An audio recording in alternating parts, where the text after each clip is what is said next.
Hello, আসসালামু আলাইকুম ভিউয়ার্সরা, সবাই কেমন আছেন? এটা আমার একটা ভিডিও। সেটা হলো আমি মালয়েশিয়াতে গিয়েছিলাম।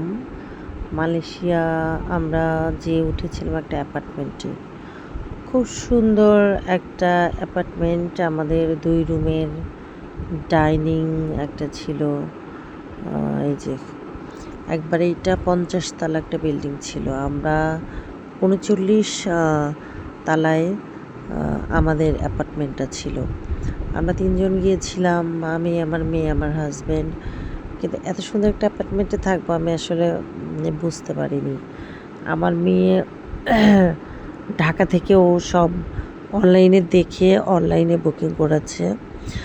আমি ভেবেছিলাম প্রতিটা জায়গায় যখন যাই আমরা 5 স্টার হোটেলে থাকি, কিন্তু অ্যাপার্টমেন্টে যে থাকা যায় এটা আমি আসলে জানতাম না। আমি আসলে কোনো কিছু খোঁজ নেই না। ওরা বাবা মেয়ে ঠিক করে, আমি শুধু যাই। যেয়ে অবশ্য সারপ্রাইজ হয়ে যাই, যেরকম মালয়েশিয়াতে হয়েছিলাম।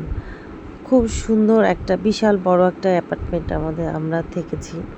মনে হচ্ছিল নিজের বাড়ি, রান্না-বান্না সব কিছু ছিল। কিন্তু আমরা রান্নাবান্না করে খাইনি। রান্নাবান্না করতে গেলে বাইরে ঘোরার মজাটা আসলে থাকে না। আমরা যে কয়দিন ছিলাম আমরা বাঙালি হোটেলে খেয়েছি। দেখেন খুব সুন্দর একটা অ্যাপার্টমেন্ট। আমার আসলে অনেক ভালো লেগেছে অ্যাপার্টমেন্টটা।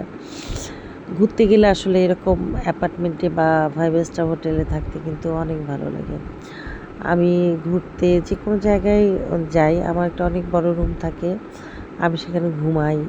আমি সেখানে মাঝে, মাঝে ঘরের মধ্যেই ভালো লাগে ঘুরতে। তারপরে তো বাইরে ঘোরা হয়, শিডিউল অনুযায়ী ঘোরা হয়। কিন্তু যখন একটা বড় একটা রুম থাকবে, বড় একটা বেড থাকবে, সুন্দর পরিষ্কার পরিচ্ছন্ন থাকবে, তখন আসলে অনেক ভালো লাগে। যেরকম আমার এখানে ভালো লেগেছে।